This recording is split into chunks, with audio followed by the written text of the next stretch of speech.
had the eye taken out. And Jane was married from that house. That's where Jane was married. John was already married to Betty. And they had Becky. They weren't living in Lake Placid. They were living in a little house on St. Bernard Street, past where you go into the parking lot, the Newberry's, you know, that parking lot. Yeah. The little house up there, they lived up there when Becky was born. So what else do you want to know? What else do I want to know? Okay, so how old were you when you met Daddy? Oh, I was in high school. You were in high school. So describe to me the circumstances of your first meeting. Oh, well, Jean McSorley babysat for people who lived up on Silver Lake Road. And Nana wouldn't let me babysit. Nana didn't believe that was putting you out to work. Oh, okay. She didn't believe in that. And then Aunt Peg, the man worked in the same office with Uncle Jim Anderson. And Aunt Peg wanted someone to watch Mary and Helen. They were not little kids. They were well, in grammar school, about so. So Jean kind of talked me into it, and then I talked Nana into it. So she let me babysit. Oh, so you babysit Aunt Peggy's kids? Yeah. Okay. Right. You were the babysitter in the house? Right. Okay. 50 cents an hour was what you got back then. That's not bad. And I used to babysit them. It was Aunt Peggy used to like to, Thursday night, the stores were open late. So Aunt Peggy used to like to go shopping and meet Uncle Jim for dinner. Mm-hmm. So I used to go down right after school and wait till your father came home from work. Now, how old was he at that time? Well, your father, I was still in high school. So he wasn't much, he was only a year older than He was, he was a year older, a little more than a year older, right. A year and a half older. Okay. So he was out of high school. He was working full time then. I see. And I used to babysit Mary and Helen until he came home from work. Okay. So it was only a matter of, an hour, 2 hours at the most. Mm-hmm. And Nana allowed me to do that. But Nana didn't want her children working. Because in the olden days, children were put out to work very young. Very young. And Nana didn't want anyone to say that she put her kids out to work. Mm-hmm. And that's where I met your father. All right. So you met him, and how long did it take before romantic sparks flew? Oh, well, Jean McSorley and I used to, and Doris Lynch, Doris Godgy, who lived up the street, we used to, telephone people and not let them know who they were. So Prank calls. Prank calls. We should just talk to them on the telephone. Sure. Nothing indecent. Sure, very innocent fun. And we decided to call your father, and he loved it. You could tell he loved it. I'm sure. Because he didn't know anybody. He didn't know any girls on Staten Island. Mm-hmm. And then Jean was having a party once, and we asked him. And he came. Mm-hmm. She lived on Brighton Avenue, right behind our house. Rickard Place is here, and Brighton Avenue is there. Mm-hmm. And we used to climb over Mrs. Brown's fence, which she wouldn't let anybody else do. That's how we got back and forth. Oh. She must have liked Jean then, too, huh? Well, or Jean came with you. She was I was part of. She was my friend, I so see. we were allowed to do anything. Mrs. Brown and other kids. Oh God! If you could hear the Blaine boys talking about Mrs. Brown, well, she got a little squirrely toward the end. Yeah. But that's how. And then we used to go out, and I used to go out. We go out. Jean used to go with your father, and I would go with Brad, who lived, because he met Joe at the party that Jean had, And then every once in a while, he'd get together, and he'd want to go out on a double date. So actually, the father used to go out with Gene. With Gene, okay. And I used to go out with Frank McGrath. Gene and I were both in love with Frank McGrath. He was very homely, but we just thought he was the cat's meow. And then we make Dodo go, and Frank McGrath would get a date for Dodo. And we'd go out Like a triple date? In a bunch. Okay. You go out on Staten Island, or would you go into Manhattan? No, we used to go to a couple of times we went to Asbury. Going to nice places, and Daddy didn't have a car. Daddy didn't have a car. Frank Right. did. Oh, so okay. that's why. He was the car guy. Yeah, and Frank lived in the same apartment that we did. I see.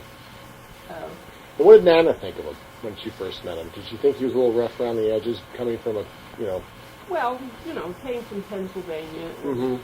She, lukewarm? yeah. Perhaps lukewarm. I'm sure he was a very well-mannered Oh, kid, he though. was. The and nuns beat that extremely in him. good looking. Mhm. And then after a while, well, Gene wasn't particularly interested in him. Right. And, he asked me out for a date. And then you guys started going dates, like single dates. Yeah. Okay. Then we started going steady. And then how long did you date before you were married? Well, then the war came along. There you go. So he's off to war. He's off to war. Okay. So he goes off to the Navy.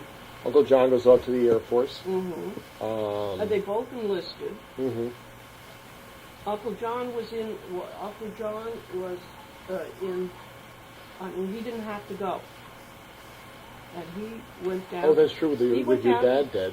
He went down to because he was a fireman, and they weren't calling firemen or policemen in the beginning. I see. So your father went down and joined immediately, right? Because he joined. He wanted to get in the Navy. Now, when you say immediately, it's right after Pearl Harbor? Yes. Okay. He was working in the shipyard at that time, Mm-hmm. and he could have deferred, because they deferred. Essential industries. Yeah. But he was always afraid they'd put him in the Army, and he didn't want to go in the Army. So he went down and joined the Navy, so that he would get the branch of service that he wanted. I see. And Uncle John went down to the draft board and told him that he wanted to go in the Air Force. And the man at the head of the draft board said, well, he would put him in 1A, which was the category where they called him up. Mm-hmm. He would put him in 1A for 24 hours. And if he could get in the Air Corps in that 24 hours, then that was okay. Mm-hmm. Otherwise, he was going to go back on the deferred list. And Uncle John went and enlisted. Okay. And then they found out that he had a deviated septum. Mm-hmm. And the Air Force, of course, wouldn't accept anybody. But at that time, at Flower Fifth Avenue Hospital, there was a group of very rich women who personally took care of, this was before the organization of all sorts of things, who took care of any young men who had physical defects that was keeping them out of service. And the Flower Fifth Avenue Hospital at that time was one of the posh hospitals, small hospitals in New York. So all his medical expenses were taken care of. So they undeviated his septum? Yeah. Oh. They undeviated his septum so he could breathe properly. Right. Breathing was very important in the Air Force at that time. Well, sure, in non-pressurized cabins right. and that sort of God, thing. yeah. So he went into the Air Force. Okay. And his father went into the Seabees. Mm-hmm. And he was out in the South Pacific, and the Seabees built Johnson Island, which was, I'd say, about 1 mile wide and 10 miles long or something like that. And they made it bigger so that it would be, it turned into a landing area. Big staging area. Big staging area at one time, but Johnson Island was nothing when your father was there. Mm-hmm. And when he was in the Seabees, he took some sort of a exam or something, and they wanted to send him to college to be an officer. So he was sent to Alma College in Michigan, and he hated it. So he managed to flunk out. So he hated the whole college experience. Now, He didn't want to be an officer. Was that after the war or during the war? Well, that was during the war. During the war. Oh, okay. During the war. Yeah. Yeah. If they saw a promising guy, they did the same with Gordy Rasco. Yeah. They sent him to officers training school. But in the Navy, you had to go learn physics and see a lot of the things your father. It was very difficult for your father because he missed so much schooling over the 4 years, and in order to catch up, the nuns were very kind. In order to catch up, I mean, his schooling was not interrupted. complete, but they knew he needed to go and make money for his family. And so. he had, he hated it. Mm-hmm. So he flunked out. I think he did 2 semesters, but he didn't particularly want to be an officer either. So.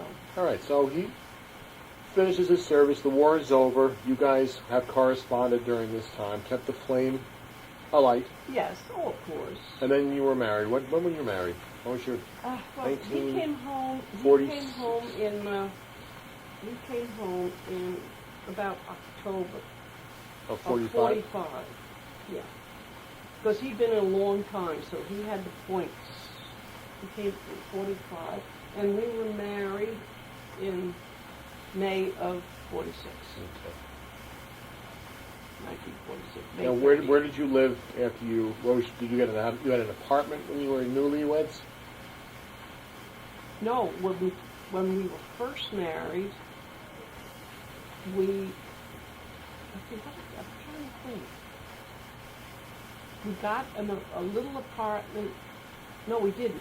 It was a little apartment for rent in our apartment house, 131 Silver Lake Road. And Nana took the little apartment because Nana by then was living in our 2-bedroom apartment, and Dodo and Charlie, Uncle Charlie, had come back from Florida where they were, and Nana took the little apartment and gave us the bigger apartment. Mm-hmm. But wait a minute, that wasn't in the very beginning. I'm trying to think. That was, I think we lived with Nana for a while. And when Mike was due, that was it. When Mike was due, then Nana took the small apartment and left us the bigger apartment, the 2-room. And Stinky lived upstairs. The McSorleys lived upstairs because they moved from Brighton Avenue upstairs from us on 131 Silver Lake Road. We lived on the 3rd floor and they lived on the 4th floor. So she played a major role in you meeting Daddy. And she also lived in the same apartment as you guys when... Oh, yeah. Wow. And she lived behind us because I had known Jean when we went to dancing school. We had danced together. I knew her in dancing school. She went to Notre Dame, and I went to good counsel. But high school, we were in the same class. Mm-hmm. And high school was when Jean moved. Her father died. My father died in December of 30, and her father died in July of 31. So they lived down on Taylor Street in West Brighton. Hold the door, please. Oh, sure. I'll hold the door. There we go. You smell good. Very, Yeah. very nice. Very nice. All right, and then in September of 1947, Mike was born, correct? Right. All right, so we'll stop here for now. All right, so Mike was born in 1947. Right. We lived at 131 Silver Lake Road. All right. And about that... He lived upstairs. Okay. All right, that's how we left off.